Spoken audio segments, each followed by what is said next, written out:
All right. All right. Hola, guys. ¿Qué paso? How's everyone doing? This is Hala Pablo. Thank you for tuning in. Let's look at Bitcoin. Let's do a little update. What do you say? All right. So we got two charts. The same charts that we've been going off of. The left-hand side is 2021. Over here, 2020. I don't have it labeled up on top, but this is 2021 subcycle B.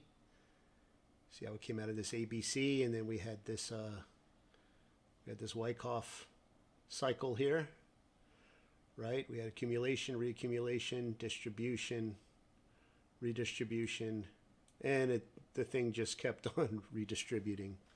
So, all right, so we're going off this one, and this is the current. This is today, 2025, and I'd like to assume it's the A cycle. That's hoping, banking on on another top sometime later this year after a period of redistribution.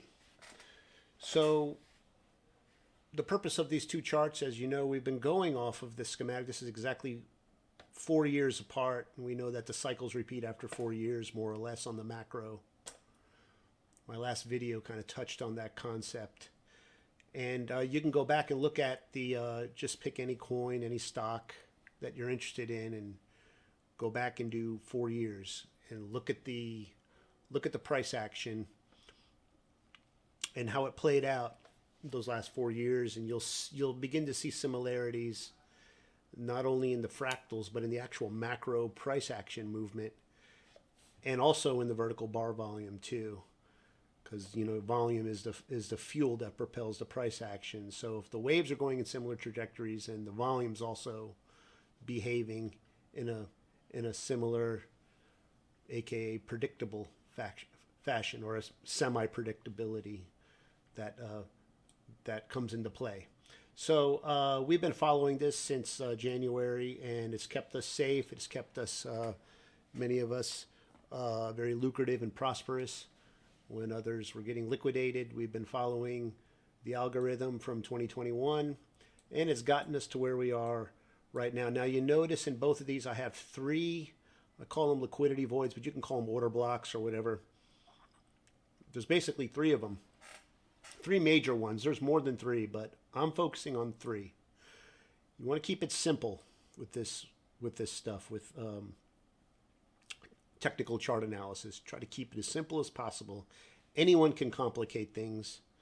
Anyone can throw a whole bunch of indicators everywhere and just complicate the heck out of it and blow up their account in the end. But it's much more difficult to keep it simple and accurate.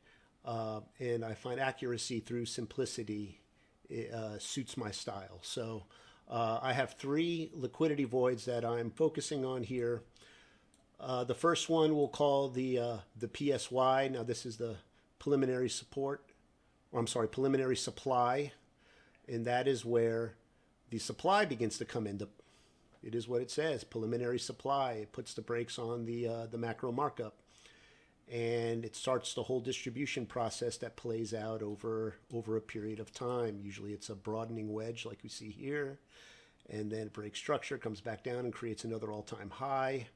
And we have this what some people call double tops or diamonds, or just Wyckoff distributions. And then we have a UTAD. It's a second all-time high, and it's usually the A. I label it A, and it mitigates the first all-time high, which is the 5 on this Elliott impulse. And then we have the regression trend, or the retracement that comes down, which is made up of a series of redistributions that Wyckofians call LPSYs, or last points of supply. And that's what comprises this regression trend coming down that we see on both sides. Now, what happened to my ICE over here? All right. So where I kind of differ from classical Wyckoff is I incorporate an anchored VWAP, which I call the ICE. The ICE barrier, and that's an anchored VWAP. And in distributions, I anchor the VWAP to the preliminary supply point, and so it spans the entire breadth of the distribution cycle. So it's taking in all the price and volume. It's averaging it out throughout the whole duration. So I get a much more trusted count, or a much more trusted schematic in the end, especially when it comes to the latter half of the range where things are beginning to distribute. And I think it's crucial to take into account the price action and volume in relation to the ice barrier, or to the anchored VWAP. We see that once we broke structure, where I put the circle here, that's the main area here. We see the bulk of the price action happening beneath the anchored VWAP, and that, to me, engenders more of a sense of distribution. Why isn't this? Than not having it at all and just having to go, especially like if you don't have another schematic to go off of. It could really kind of get tricky, and that's where traders will begin to second guess themselves, especially during like liquidity sweeps and such. Is it really distributing, or is it a fake out? And then you jump in, and then you get skinned alive as it dumps, and you get panic sell. So, but if you keep a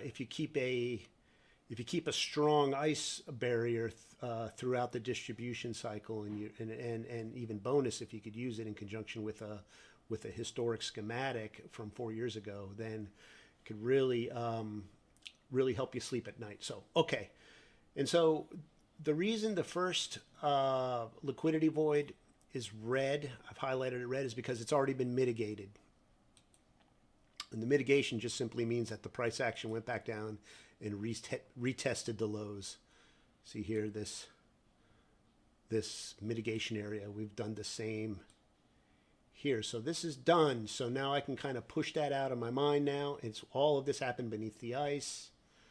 And now we're looking at the next major stopping point for me. And that's going to be this area here, which is a small reaccumulation zone. When we were coming up the mountain, we know this to be reaccumulation, right? This is the ABC, accumulation, reaccumulation, distribution.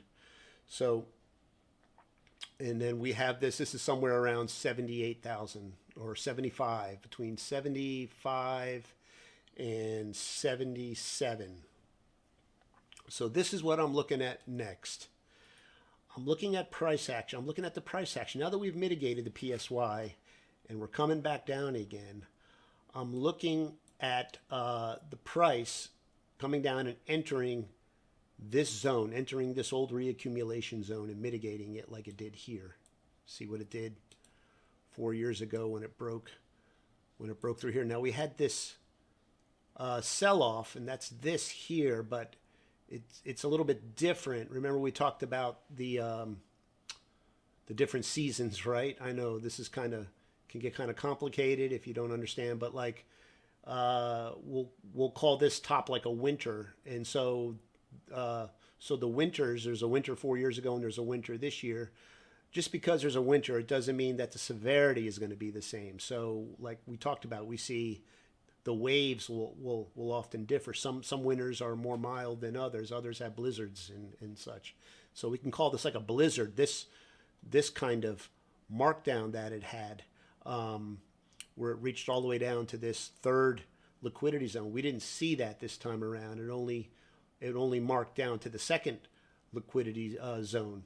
So, but that's all right. We're still gonna go ahead and measure that, and it doesn't, just because we stopped out here and we had a little mitigation here, it doesn't mean that it can't go further down here later on after we have some redistribution consolidation in this area here. Now that could happen, and so that's precisely why I draw these out, and why I when the price gets close to it, like here, I go and I switch to a lower time frame, in this case a 30-minute. Those other ones we were just looking at were on the 4 hour. We switch over to a 30-minute forensic, and we look at the price action there. And so here, this is this. This is this area, just with more detail with the volume, so I can look at the VSA more in detail and kind of see whatever's playing out here in the micro is eventually going to manifest here in the macro. So you want to get it while it's you want to get that bias while it's playing out, and then you could hedge your bets accordingly. So this right here, remember, this is the PSY liquidity zone area. It's already been mitigated. Now what I'm looking for is to see whether or not the price action is going to enter into this next rectangular zone, this next parallel zone here. And as you see, it's kind of it's bouncing right there. The bulls aren't exactly entering it yet. So we look at we'll go ahead and look at the volume, and we see two really above average demand spikes, but it's not moving the price considerably. It's not pushing it back up into the PSY zone. And so, and then furthermore, we're looking at this could be, we had a big double bounce here. Now, if this is weak, if this one's weak, then it's going to fall back through it. But it's not looking like it's weak. We're having, and like the reason I say that is, I don't see any long upper shadows. It's not making a hammer kind of pattern here, which is kind of, to me, it denotes weakness. This can come back up a little bit and have a rebalance, but I think it's inevitable that we're going to come back down into here. I say back down. It hasn't been there yet, but if we go back into this area, then this is a very, very weak zone here. This isn't really a support zone. This would be the same. This would be the corresponding area from here. So once we enter into here, it's pretty much a done deal that we're going to go down to this base here. What kind of tips me off for that, since everything has been kind of playing out the same way, if I measure out what the retracement, what the percentage is down from where the ice was broken in this regression trend after this LPSY, it was about 31%, right? 31, all the way down to the bottom of this C, where we see that this last kind of redistribution area played out, and then there was a deep spring. But we know from retrospect that this thing just kept on distributing, and it went all the way down to like 16,000, right? And so we're already in 2022 here. I'm hoping that we stop out here, and then we reconsolidate, and then we begin to mark up. And so that's as far as this went. So really in 2021, they had a mitigation and then a double mitigation here. And so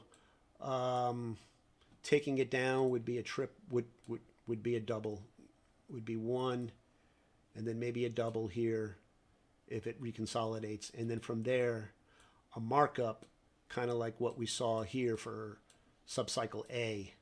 That would be this zone here with a deep spring, and then it puts up a whole other leg and begins to reaccumulate in preparation of another high, and that would be later this summer, early fall, sometime, because these things take time to play out, you know. And so that would bring it down to that area there. So another thing we could do is measure the Fibonacci retracement off this area here. We'll go off this. This is the low. This is the selling climax, automatic rally, secondary test. We'll go off the secondary test. We won't go off the selling climax. We'll go off the secondary test and then go to, okay, so that's an extension. I want to do a retracement. Secondary test up to this high here. And then the 618 is about 74,000. You see it? 74,000. Now this is like short to midterm. And that brings us right down to the bottom that second liquidity void that we're talking about. 74 G's is like here, the bottom of this reaccumulation liquidity void. See, 74, 3, let's call it. So 74 and a half.